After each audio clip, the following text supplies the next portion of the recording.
अस्सलाम वालेकुम नाज़रीन, आज मैं बताने जा रही हूँ रोज सुबह दो फरिश्ते घर पर क्यों आते हैं और वो आकर क्या करते हैं। साथ ही साथ दोस्तों हम आपको बताने वाले हैं एक ऐसा वाक़या जिस वाक़ये में दुल्हन का इंतकाल हो गया, यानी अपनी शादी वाले दिन ही दुल्हन जो ससुराल में जानी थी वो कब्र में पहुंच गई। इसके साथ साथ दोस्तों हम आपको बताएंगे उन 15 घरों के बारे में जिन घरों में गरीबी ही गरीबी आती है, तंगदस्ती ही तंगदस्ती आती है। ये 15 काम जिन घर में भी होते होंगे वहाँ हमेशा परेशानियाँ ही रहेगी। प्यारे दोस्तों सब कुछ बताने वाले हैं, बस आप इस वीडियो को आखिर तक देखते रहिए।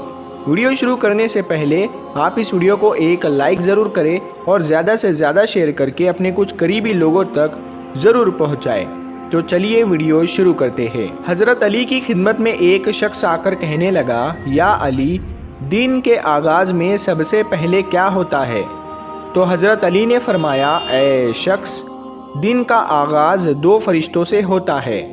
एक फरिश्ता घर घर जाकर दुआ करता है और दूसरा फरिश्ता घर घर जाकर इल्तिजा करता है। तो वो शख्स कहने लगा, या अली, किस बात के लिए फरिश्ता दुआ करता है और किस बात के लिए इल्तिजा? तो हज़रत अली ने फरमाया, मैंने अल्लाह के रसूल सल्लल्लाहु ताला अलैहि वसल्लम से सुना कि सुबह से पहले 2 फरिश्ते ज़मीन पर आते हैं और घर घर जाकर देखते हैं जिस घर में कोई ऐसा बंदा होता है जो अल्लाह की मखलूक पर खर्च करता है, अपने अजीज़ व अकारीब पर खर्च करता है, अपने घर वालों की ज़रूरतों को अपना फ़र्ज़ समझता है, तो एक फ़रिश्ता अल्लाह के दरबार में दुआ करता है कि ए अल्लाह, इसके हाथ को कभी तंग मत करना, इसकी नेमतों को बढ़ाते रहना ताकि ये ऐसे ही अपने अजीज़ों, अकारीब और घर वालों पर खर्च कर सके। और दूसरा फ़रिश्ता ढूंढता है कि कहीं कोई घर ऐसा तो नहीं जिस घर में कोई ऐसा शख्स हो कि वो अपने घर वालों पर, अजीज़ व अकारीब पर माल खर्च नहीं करता हो, वो छुपा कर रखता हो, यानी अल्लाह की मखलूक पर खर्च नहीं करता हो।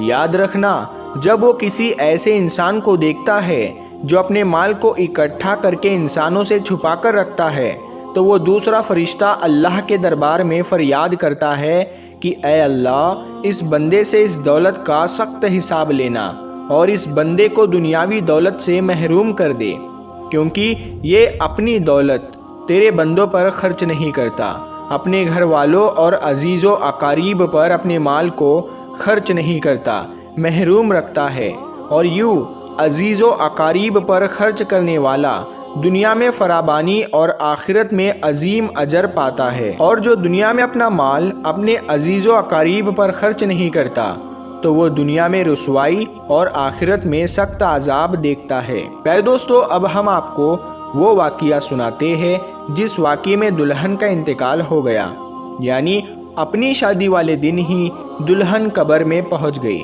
दोस्तों ये वाक़या सऊदी अरब का है। एक लड़की की शादी थी, उसकी तैयारियां चल रही थी, दुल्हन को सजाया जा रहा था। इतनी देर में मस्जिद में अजान हुई और उसके बाद नमाज के बाद से ही लड़की के मेकअप की तैयारियां चलने लगी। उसको एक अच्छा सा लिबास पहनाया गया और दुल्हन का सारा मेकअप किया गया। इतनी देर में इशा की अजान हो गई। जैसे ही उस लड़की के कानों में अजान की आवाज़ आई तो उसने सोचा कि नमाज पढ़ लूँ और उठी, वज़ू करने के लिए जाने लगी। जैसे ही वो वज़ू करने के लिए चली तो उसकी माँ ने देखा और पूछा, बेटी कहाँ जा रही हो? तो दुल्हन ने जवाब दिया कि अम्मी, मैं वज़ू करने के लिए जा रही हूँ, अजान हो चुकी है, नमाज का वक्त हो रहा है। लड़की की माँ ने कहा कि कहीं तुम पागल तो नहीं हो गई हो? नीचे सारे मेहमान बैठे हैं, तुम्हारा इंतज़ार कर रहे हैं, तुम वज़ू करोगी, तुम्हारा मेकअप खराब हो जाएगा, तुम फिर अच्छी नहीं दिखोगी, सब लोग तुम्हारे बारे में क्या सोचेंगे? उस दुल्हन ने कहा कि अम्मी, लोग क्या कहेंगे मुझे नहीं पता, मुझे अपने रब को राज़ी करना है। इतना कहकर लड़की वज़ू के लिए चली गई। उसने वज़ू किया और नमाज के लिए जाने लगी। वज़ू करने से उसका सारा मेकअप उतर चुका था, लेकिन लड़की को इस बात की कोई भी फिक्र नहीं थी, उसे तो डर था अपने रब का। लड़की नमाज पढ़ने के लिए खड़ी हो गई और नमाज अदा करने लगी। जैसे ही उसने आखिरी सजदा किया तो वो उठ ना सकी और सजदे में ही उस लड़की का इंतकाल हो गया। जब काफ़ी देर बाद भी दुल्हन नीचे नहीं पहुंची तो माँ को फिक्र हुई। वो कमरे में गई, देखा तो दुल्हन सजदे में है। काफ़ी देर के बाद भी जब वो सजदे से ना उठी तो माँ करीब जाकर उसे हिलाने लगी। जैसे ही देखा तो पता चला कि लड़की का इंतकाल हो गया है, तो वो माँ फूट फूट कर रोने लगी। प्यारे दोस्तों, ये जो प्यारा सा मैसेज है ये उन लड़के और लड़कियों के लिए है जो दुनिया में खूबसूरत बनने के लिए अपने रब को भूल चुके हैं। किसी ने क्या खूब कहा है कि इस्लाम की शहजादियों को खूबसूरत बनने के लिए किसी महंगे क्रीम और पाउडर की ज़रूरत नहीं, 5 वक्त के वज़ू का पानी ही काफ़ी है उनकी खूबसूरती के लिए। प्यारे दोस्तों, अब हम आपको बताते हैं 15 घरों में गरीबी ही गरीबी आती है, तंगदस्ती ही तंगदस्ती आती है और परेशानियां आती है।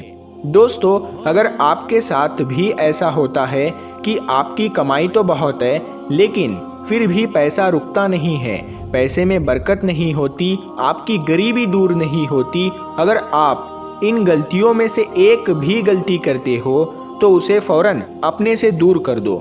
इंशाअल्लाह गरीबी आपके घर से दूर हो जाएगी, आसपास भी नहीं भटकेगी। घर में गरीबी आने की 15 निशानियाँ। नंबर 1, लेटते वक्त एक टांग को दूसरी टांग पर रखना।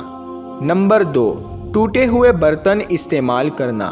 नंबर 3, बॉटल को पूरा मुंह या पानी के मटके को मुंह लगाकर पानी पीना। नंबर 4, पेड़ के नीचे पेशाब करना।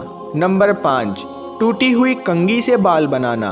नंबर 6, घर में कूड़ा करकट जमा करके रखना। नंबर 7, दांतों से नाखून को काटना। नंबर 8, फजर की नमाज नहीं पढ़ना। प्यारे दोस्तों, सबसे ज़्यादा गरीबी फजर की नमाज नहीं पढ़ने से आती है। अगर आप फजर की नमाज नहीं पढ़ते हैं तो उस घर में गरीबी का आना तय है। नंबर 9, झूठी कसम खाना। नंबर 10, उल्टे लेट कर सोना। नंबर 11, मेहमान के आने पर नाराज़ होना। नंबर 12, औरतों का खड़े खड़े बालों को संवारना। नंबर 13, गुसल खाने में पेशाब करना। नंबर 14, घर में बड़े लोगों को नीचे बैठाकर खुद ऊपर बैठना। और नंबर 15, उल्टे हाथ से खाना पीना करना। प्यारे दोस्तों, ये थे वो 15 काम जिनको करने से घर में गरीबी बनी रहती है और उस घर में गरीबी का आना तय होता है। तो आप अगर इन चीज़ों से बच गए तो इंशाअल्लाह ताला आपके घर में भी बरकत होगी। प्यारे दोस्तों, अगर